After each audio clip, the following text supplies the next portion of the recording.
Morning, everyone. Sunday before day one. We're starting tomorrow, kicking off the season officially.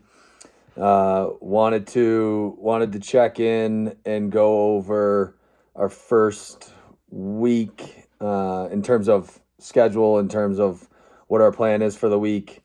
We're really excited to get ramped up and to get going, and so I wanted to give you a snapshot of what we're looking like on field.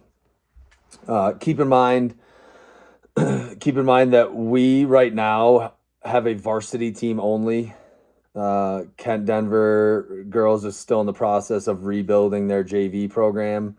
We're a smaller school, and again, rebuilding that middle school and JV program. We got like 36 girls in the 6th, 7th, and 8th grade, and so we're pretty confident that we're going to have a JV team next year. So we will not be having tryouts. We're going to have right around 22 girls on our team. So this plan, starting day one, does not involve tryouts, and that's just good for all you coaches to understand. We're going to meet with the captains prior to practice and go over a few housekeeping items, and I'm going to make sure that I go around and cut as many sticks as possible. For those that are unaware or have not heard of this concept before, the sticks that you buy off the rack are way too long. They're like 42 or 43 inches, and you can go as small as 36 inches legally on your stick. And so I make sure to cut down all of our players based on their size and position. And we are gonna get kicked off with some sprinting in our Feed the Cats program for day one, and then hit it really hard, doing a lot of high intensity, high competition, lots of offense versus defense, lots of ground balls, and kick it off with a high intensity and heavy practice for day one. Day two, Tuesday, we are going to go really light. It's important that our girls go hard and then get some rest and recover. We have a really specific heavy to light strategy in terms of intensity. And so Tuesday we're going to go boys, sticks, tennis balls, and a light pickup day with a bunch of different games and constraints. Wednesday we're going to go a medium day back to girls sticks, breaking up our offense and defense.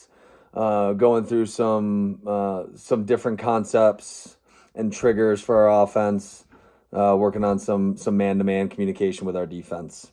Thursday, we're back to a very heavy practice with some sprinting again. So we sprint on Monday, light on Tuesday, pretty light on Wednesday, and then we go hard with some Feed the Cats again on Thursday.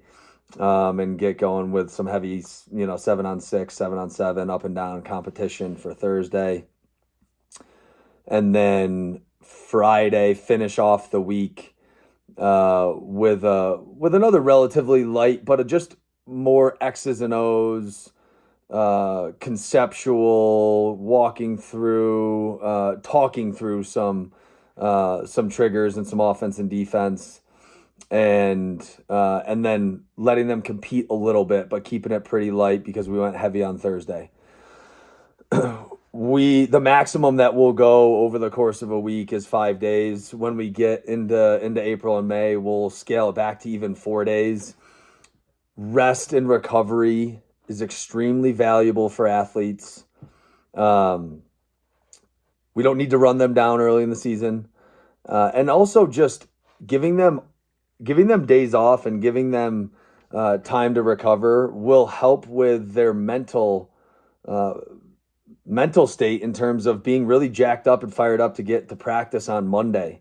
Knowing that they only have 4 or 5 days out of the week, they're going to go hard. They're going to really value the time they have together rather than pulling teeth and dragging your team out for 2.5 hours a day, 6 days a week. We're keeping it a little bit lighter and keeping it fresher mentally and physically.